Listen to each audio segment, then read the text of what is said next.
So I was reared in a Christian home, and my dad is a BCM, Baptist Collegiate Ministries campus minister, and so all my life I was raised around the two C's, college students and Christianity.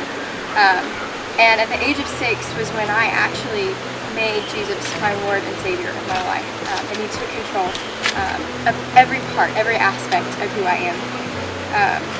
And all of this kind of happened when my family was driving back from a Wednesday night church service on January 19th, 2005. So now y'all know how old I am. And I had been puzzling over the lyrics to a Matt Redman song for the past several months. And it was a song called Here I Am to Worship. And the bridge to the song says, I'll never know how much it costs to see my sin on that cross. And I didn't understand it.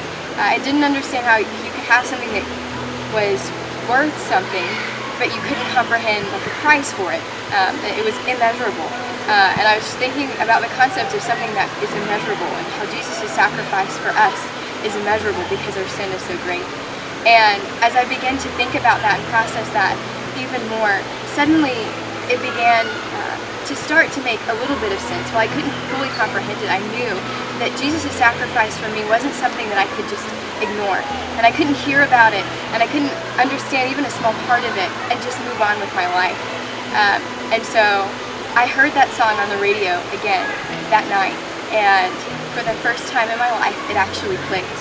And I remember sitting in that car seat and just knowing that at that moment I needed to accept Jesus as my Lord and Savior. And so I was so excited, and I prayed with my parents whenever we got back home. I sat on my big, huge green couch that they had and asked Jesus to come into my heart.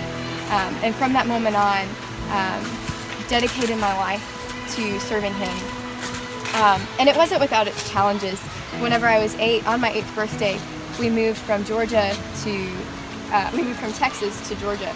And that really was something that defined my faith because it was not something that I wanted to do. And I knew that God had called my parents to move, but I didn't necessarily feel that God had called me. And I wrestled with that, trying to uproot my life from one place and then be put in another place that I didn't really want to be in. And I know it was a long time ago, but still I look back on those moments and just my trying to understand what God was doing in the middle of that as some of the defining points of who I am as a Christian and how I grew in my walk with Christ.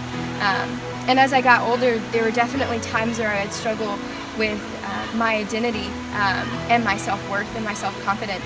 And in the middle of those times, I remembered a pastor saying that when you struggle, when you go through a storm, the very first thing that you should do is you should pray about it. And from that moment on, I started to pray and would seek God and seek what He had to say about these situations that I would go through in my life. And because I did that, I began to grow closer to Him and walk with Him.